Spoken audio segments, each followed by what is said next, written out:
Dear students, मैं Mahesh Srivastava, lecturer Shri Uma विद्या मंदिर higher secondary school Hatpipliya से ऑनलाइन एजुकेशन सिस्टम में आज आप लोगों के सामने class 9 English medium social science का lesson first math and environment का 7th पार्ट लेकर के उपस्थित हूँ। जब हम एनवायरनमेंट की बात करते हैं तो निश्चित बात है हमें पॉल्यूशन की बात करना ही पड़ती है। आजकल आप लोग ऐसे लिख के आए होंगे पर्यावरण प्रदूषण, यानी जो पॉल्यूशन है उसके ऊपर बहुत जोर से रोकने के प्रयास किए जा रहे हैं, क्योंकि पॉल्यूशन से हमारा जीवन खतरे में आता जा रहा है। पॉल्यूशन के कितने प्रकार होते हैं, इनका अध्ययन करने के लिए हम आज इस पाठ को पढ़ेंगे। सबसे पहला स्वाभाविक है एयर पॉल्यूशन, यानी वायु प्रदूषण। तो disturbance of balance among the various gases in the air और the presence of unwanted gases is known as air pollution. Disturbance of balance among the various gases in the air, जो हमारा वायुमंडल है उसमें जो गैसेस हैं उनका जो बैलेंसिंग है उसको डिस्टर्बेंस कर देना और उसमें अन्य दूसरी गैसों का शामिल हो जाना ही वायु प्रदूषण एयर पॉल्यूशन कहलाता है। हम नेचुरल रूप से हमारे जो वायुमंडल है उसमें 72% नाइट्रोजन,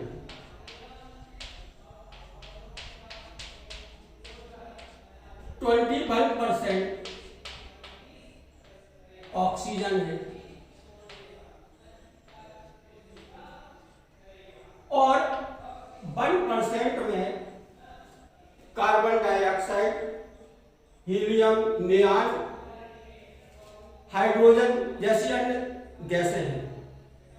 तो ये हमारा जो वायुमंडल है उसमें गैसों का सही अनुपात है, एवरेज है, यानी 72% नाइट्रोजन है, 21% ऑक्सीजन है, यानी 99 यानी 72 और 21 93% है। तो इसमें बाकी की और गैसें हैं, यानी सॉरी ये 78% है, 78% ये है, 1% अन्य अदर गैसें। तो यानी 99% नाइट्रोजन और ऑक्सीजन है। नाइट्रोजन और ऑक्सीजन 99% है, इसके बाद 1% में अदर गैसेस है। लेकिन अगर the presence of unwanted gases not as air pollution, लेकिन इसके अतिरिक्त अनवांटेड यानी जिनकी यहाँ जरूरत नहीं है वो गैसें जब यहाँ उपस्थित हो जाती है तो एयर पॉल्यूट हो जाता है। और ये disturbance of balance among the various gases, इनका जो बैलेंसिंग है 78% ये, 21% ये, 1% अदर गैसेज है। अगर इस बैलेंसिंग में डिस्टर्बेंस हो जाती है तो भी उसको हम एयर पॉल्यूशन कहते हैं और यह स्थिति आज चल रही है। तो सबसे पहले बात हमारी समझ में आ गई कि एयर पॉल्यूशन हम किसे कहते हैं। अब देखिए, it is produced due to smoke coming out of factories. अब पॉल्यूशन होता कैसे है? It is produced due to smoke coming out of factories.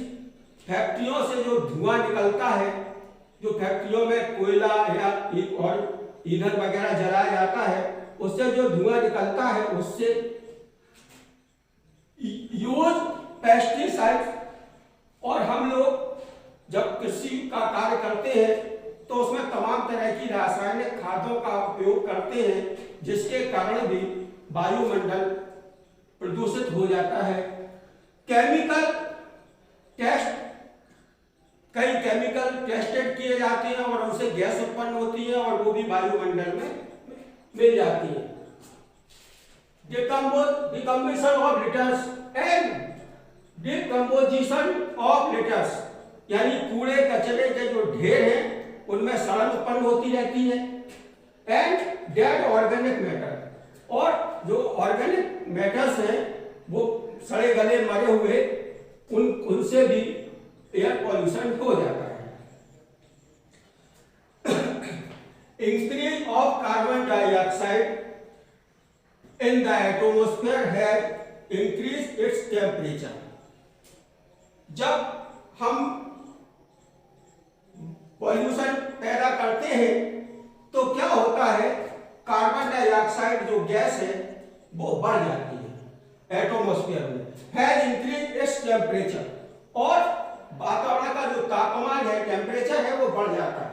As result, इसका परिणाम क्या होता है, the polar ice melting and sea level में rise by a metre causing submergence of coastal regions. जब हम लोग वायु प्रदूषण करते हैं तो कार्बन डाइऑक्साइड की मात्रा वायुमंडल में बढ़ जाती है, उसके परिणाम स्वरूप तापमान बढ़ जाता है, और तापमान बढ़ने के बाद उसका परिणाम यह होता है, the polar ice melting and sea level में राइज बाय ए मीटर, यानी जो ध्रुव प्रदेश है वहां का जो बर्फ है पिघल जाती है और समुद्र का जो तल है वो 1 मीटर तक ऊंचा उठ जाता है, 1 मीटर तक ऊंचा उठ जाता है। और जब वो समुद्र का तल 1 मीटर तक ऊंचा उठ जाता है तो सबमर्जेंस ऑफ कोस्टल रीजन्स, यानी जो समुद्र के तटीय इलाके होते हैं वो जब समुद्र का जल 1 मीटर उठ जाता है तो वो समुद्र के किनारे के जो तटवर्ती क्षेत्र हैं वो समुद्र में डूब जाते हैं। अब आप समझिए पोलर आइस क्या है। तो पोलर आइस क्या है, हम लोगों ने देखा होगा कि हमारी जो अर्थ है, ये पृथ्वी है, उसकी बनावट जो है वो नारंगी के आकार की है और इस तरह से है, और एक नॉर्थ पोल है, एक साउथ पोल है। आप लोगों ने 5th, 6th, 7th क्लास में पढ़ा होगा कि जो हमारी पृथ्वी है वो सूर्य का इस प्रकार से चक्कर लगाती रहती है और अपनी धुरी पर घूमती रहती है। लेकिन एक बात ध्यान देने वाली योग्य बात यह है कि ये जो 2 इलाके हैं, इन इलाकों में सूर्य की रोशनी और हीट जा ही नहीं पाती, क्योंकि ये दोनों इलाके हमेशा सूर्य की रोशनी और ताप से दूर रहते हैं। इसलिए यहां पर वर्ष भर बर्फ जमी रहती है। हिंदी में इन्हें ध्रुव प्रदेश कहते हैं। अब होता क्या है कि जब एटमॉस्फेयर यानी वातावरण में जब गर्मी बढ़ती है तो इनकी जो बर्फ है वो पिघलना शुरू हो जाती है, और जब इनकी बर्फ पिघलती है तो समुद्र का जो जल स्तर है, जो पानी उससे बहता है, वो 1 मीटर तक ऊंचा हो जाता है, और समुद्र के किनारे के जो भी इलाके होते हैं वो समुद्र में डूब जाते हैं, यानी जो जमीनी इलाके होते हैं वो समुद्र में समा जाते हैं। Burning coal and mineral oil also have sulphur dioxide in the atmosphere. जब कोयला जलाया जाता है या जो मिनरल ऑयल का मतलब होता है खनिज तेल, यानी मिट्टी का तेल, पेट्रोल, डीजल, ये जब जलते हैं तो वायुमंडल में सल्फर डाइऑक्साइड नाम की गैस को शामिल कर देते हैं, क्योंकि इससे सल्फर डाइऑक्साइड और कार्बन मोनोऑक्साइड जैसी गैस पैदा होती है। The atmosphere which result in the burning of the ice, यानी जिसके परिणाम स्वरूप आंखों में जलन होना, होअरनेस द थ्रोट, गले में खराश होना या गला बैठ जाना, रेस्पिरेटरी एंड लंग डिसीज, यानी सांस से संबंधी और फेफड़े से संबंधी रोग हो जाते हैं। यानी जब कोयला और पेट्रोल डीजल ज्यादा जलता है तो वातावरण प्रदूषित हो जाता है, एटमॉस्फेयर गंदा हो जाता है, तो उससे गले से संबंधी रोग, आंखों से संबंधी रोग और सांस और फेफड़ों से संबंधित रोग हो जाते हैं। Air pollution also cause increasing hole in the ozone layer and acid rain. अब हम समझते हैं ओजोन लेयर।